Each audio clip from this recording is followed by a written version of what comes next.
La peur, l'inquiétude et la colère sont les causes mentales de la nervosité. Lorsque vous êtes en colère, empoisonnez le sang et embrassez vos nerfs. La colère modifie la chimie du sang et affecte la circulation. Quand il survient, vous devenez un instrument d'ignorance et faites des choses erronées. Lorsque vous vous inquiétez, vous paralysez vos nerfs. La guérison est de rester calme tout le temps et de faire de votre mieux. Si quelque chose se passe mal, corrigez l'erreur. Observez les faits intelligemment, sereinement, et obtiendra la bonne compréhension. Cultivez la paix, le calme, la joie. Plus vous êtes plus calme et plus gai, mieux vous vous sentirez. Plus vous vous inquiétez, plus vous êtes envahi par la colère ou la peur, moins vous aurez d'équilibre. Et plus les étapes apprécient, moins elle sera nerveuse. Sachez qu'il y a une loi divine pour vous protéger.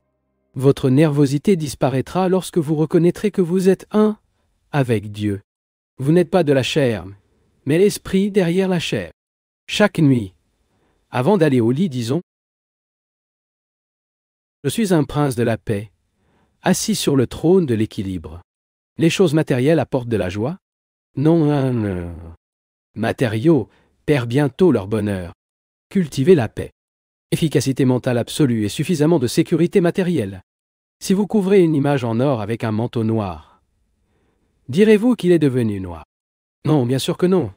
Vous saurez que sous le voile, l'image est toujours dorée. Ce sera donc quand le voile noir de l'ignorance qui cache maintenant son âme. Vous reverrez alors la beauté immuable de votre propre nature. Si une mauvaise habitude vous dérange, faites deux choses. Essayez de l'éviter et de tout ce qui le stimule peut-être, sans vous concentrer sur l'empressement à le supprimer. Pensez ensuite à une bonne habitude et gardez votre esprit super concentré dans cette habitude, jusqu'à ce qu'elle fasse partie de vous. Une bonne habitude est votre meilleur ami. Une mauvaise habitude est votre ennemi mortel. Soyez prudent lorsque vous répétez une action. Cela deviendra une habitude avant de le réaliser. L'habitude est une seconde nature, mais elle peut être interdite grâce à une bonne action persistante. Où que vous soyez, restez toujours alerte dans la pensée, la perception et l'intuition. Toujours prêt, comme un bien photographe, pour prendre des photos de conduite exemplaires et ignorer les mauvais comportements. Son plus grand bonheur est toujours disposé à apprendre et à agir correctement. Plus vous vous perfectionnerez, plus vous améliorerez les gens autour de vous. L'homme qui cherche à s'améliorer est un homme destiné à être de plus en plus heureux. Méfiez-vous des entreprises que vous choisissez. Préférez des gens calmes, forts et sages, avec une nature plus profonde que la vôtre. Lorsqu'un criminel est mis en compagnie de pires, il ne l'aide pas.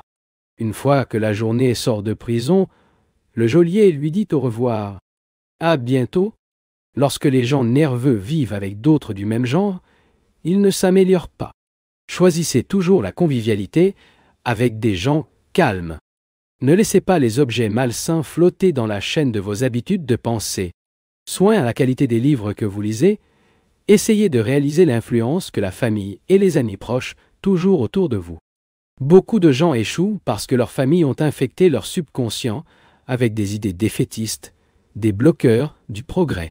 Certaines personnes ont besoin de beaucoup de temps pour former des habitudes de santé mentale, une prospérité et une sagesse. Mais cette fois, peut être raccourcie. La formation d'habitudes, lente ou rapide, dépend de l'état général de la santé, de l'état du cerveau et des cellules nerveuses, et du type de méthode de formation des habitudes qui est utilisée. Beaucoup de gens sont timides dans leurs pensées et leurs actions, ils échouent donc. Une habitude mentale, pour se matérialiser, doit être forte et persistante. Par exemple, l'habitude de la prospérité ou de la santé doit être cultivée par des idées de prospérité et de santé, jusqu'à ce que les résultats surviennent. Une attitude mentale tenace et courageuse est absolument nécessaire au désir et doit être respectée. Alors qu'une personne désavantageuse et dispersée a besoin de longtemps pour former une simple habitude, l'individu intelligent et dévoué peut facilement former une habitude mentale en un instant, juste qu'elle veut. Donc, si vous avez une habitude mentale, physique et spirituelle qui empêche vos progrès, débarrassez-vous maintenant et ne reportez pas cette décision. Pratiquez toute action insignifiante ou importante avec une attention rapide et totale. N'oubliez pas que l'attention est une aiguille qui trace les rainures dans l'enregistrement de la cellule de votre mémoire. Un homme malsain n'a pas d'instrument qui suscite la mémoire. La distraction émousse l'aiguille de l'attention. L'attention alerte, profonde et sensible est l'aiguille qui attire des jus dans l'enregistrement de la cellule de mémoire. Essayez de bien remplir les petites obligations. Saviez-vous que vous n'utilisez que 5 ou 6% de votre attention dans ce que vous faites? Essayez d'utiliser 100% dans le travail que vous faites. Tout le bon travail est le travail de Dieu tant que vous le faites avec la conscience divine.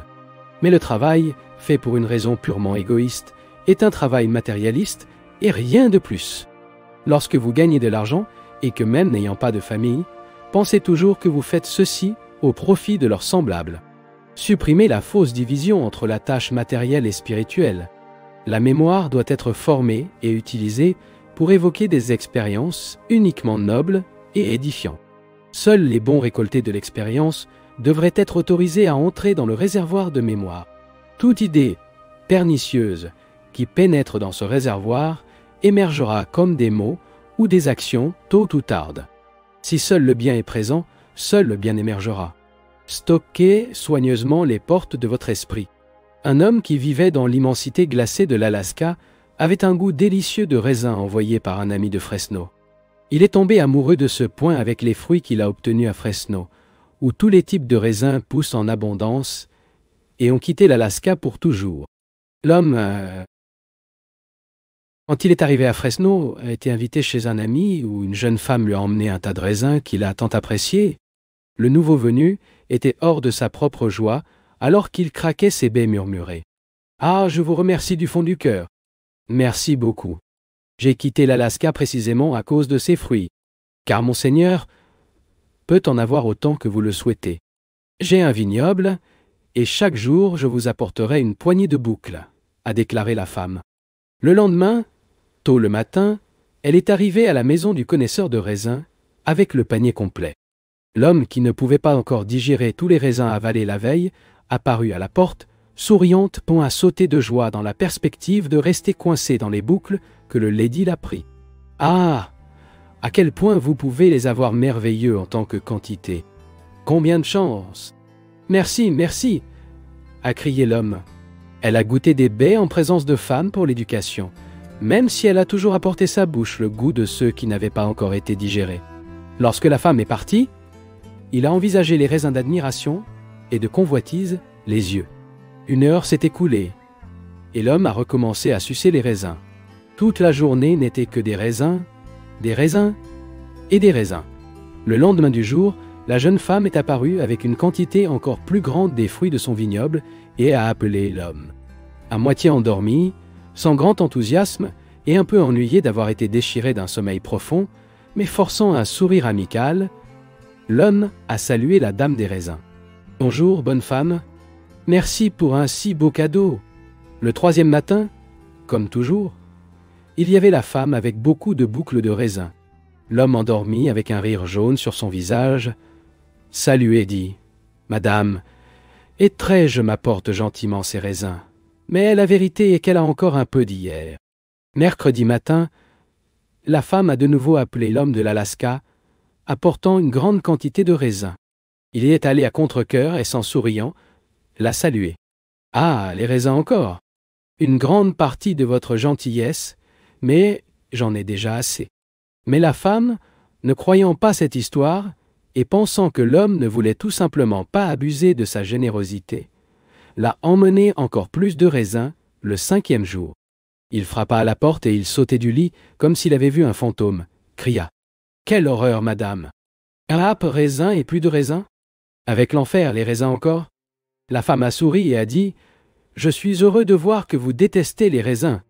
Je pense que je ne me priverai plus du plaisir de les vendre. » Cette histoire montre que l'excès est toujours mauvais.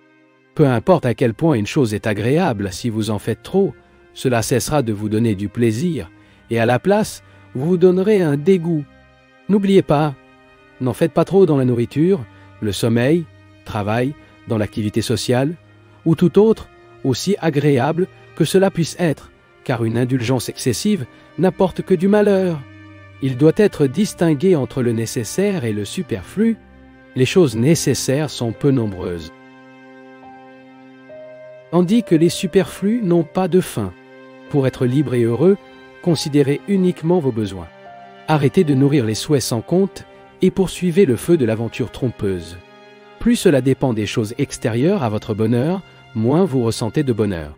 Souhaitant le superflu est le moyen le plus sûr de l'appauvrissement. Ne soyez pas un esclave des biens et des biens. Essayez de réduire vos besoins. Passez du temps dans la poursuite du bonheur et du bonheur durable. L'âme immuable et immortelle se cache derrière l'écran de votre conscience, où les images sombres de la maladie, de l'échec, de la mort, etc. sont peintes. L'ego de changement illusoire est installé dans sa nature immortelle.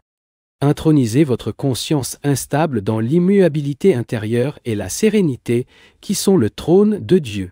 Faites manifester votre âme bénie, jour et nuit. Le bonheur peut être assuré par l'exercice de l'auto-témoignage, la culture d'habitudes simples et de pensées élevées. Et pour l'économie d'argent, même si vous obtenez beaucoup, essayez de gagner plus afin d'aider les semblables à s'aider eux-mêmes. L'une des lois tacites de la vie est que quiconque aide les autres à obtenir l'abondance et le bonheur sera toujours aidé et obtiendra de plus en plus de prospérité et de l'aventure. C'est une loi de bonheur qui ne peut pas être violée. N'est-il pas préférable de vivre d'une manière simple et frugale, d'enrichir vraiment? L'âme ne peut pas respecter l'aventure perdue dans des choses matérielles, car le confort qu'ils offrent est illusoire. Après avoir perdu le contact avec la bénédiction intérieure divine, l'homme cherche à étancher sa soif de bonheur dans les faux plaisirs des sens, au niveau les plus profonds de son être.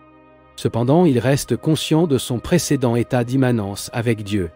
La véritable satisfaction vous échappe, parce que, passant du plaisir sensuel, ce qu'il poursuit, c'est son bonheur perdu sur les genoux du Seigneur. En vous-même, le seul endroit où il peut être trouvé, pour leur bonheur, plutôt que d'aller à la source inépuisable de toute la joie en elle-même. Notre temps avec des choses qui ne durent pas. Le drame de la vie a sa moralité dans le fait que ce n'est que cela. Un drame, une illusion. La folie, imaginant que la représentation est réelle et durable, pleure les parties tristes, regrette que le joyeux ne s'éternise pas et ne déploie pas que la pièce doit se terminer. La souffrance est la punition de votre cécité spirituelle. Mais les sages, sachant que le drame n'est qu'une illusion, cherchent un bonheur éternel dans le moi intérieur.